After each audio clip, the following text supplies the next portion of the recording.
The first step to a stronger Medicare is to repeal Obamacare, because it represents the worst of both worlds. I had a feeling there would be mixed reactions, so let me get into it. It weakens Medicare for today's seniors and puts it at risk for the next generation. First, it funnels $716 billion out of Medicare to pay for a new entitlement we didn't even ask for. Second, it puts 15 unelected bureaucrats in charge of Medicare's future. Let's talk about each one of these in turn. You may not have heard this side of the story.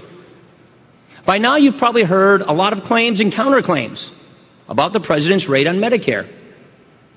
The president said that this would actually strengthen the program. He said it would improve the program's solvency. Ladies and gentlemen, that's just not true. The money wasn't walled off to stay in Medicare. Instead, the law turned Medicare into a piggy bank for Obamacare. You don't have to take my word for it. You don't have to take my word for it. Ask the chief actuary at the Centers for Medicare and Medicaid Services. I think you might have heard the word voucher earlier today, right? Let me explain. That's a poll-tested word basically designed to scare today's seniors. Here's what a voucher is. A voucher is you go to your mailbox and you get a check and you go buy something and you're on your own. Nobody's proposing that. What we're proposing is an idea that I proposed with a Democrat in the Senate last year. What we're proposing is an idea that came out of Bill Clinton's 1999 Commission to Save Medicare. What we're proposing is an idea that has traditionally been supported by Democrats and Republicans in the past. The reason I'm so familiar with this idea is because it works like the plan I have as a congressman, as a member of the federal employee workforce. You get a list of guaranteed coverage options. You can't be denied.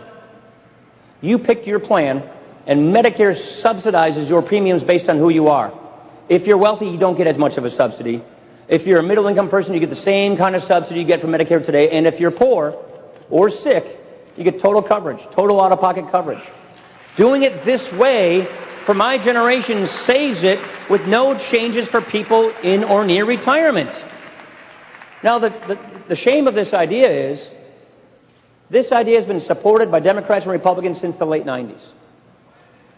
Because the president and partisan blockades in the Senate will not even act on it. That's why it didn't pass. These ideas on Social Security I talked about, they also are rooted in bipartisan ideas. Here's what Mitt Romney and I are trying to do. Here's what I've done on this issue in Congress, what he's done when he was governor, a Republican of a Democratic state. Don't demean the opposite side. Don't demagogue Democrats. Invite them into a coalition to work with us, to talk, and then solve these problems. You see, you can get to common ground on these problems if you treat people with respect, without compromising your principles. And the very existence of this plan to save and strengthen Medicare, a plan that has been supported by Democrats and Republicans alike, is the existence of the fact that we can get this done. This is precisely what we want to do. You see, our plan is to win this election, be magnanimous, and work with those Democrats who want to work with us to save this critical program. That's what we are trying to achieve. It's too important to take this for granted, to play politics. These are the two most important programs the government's created. Too many Americans depend on it for their health and retirement security. And the more we delay, the more we do nothing, the deeper the hole we dig.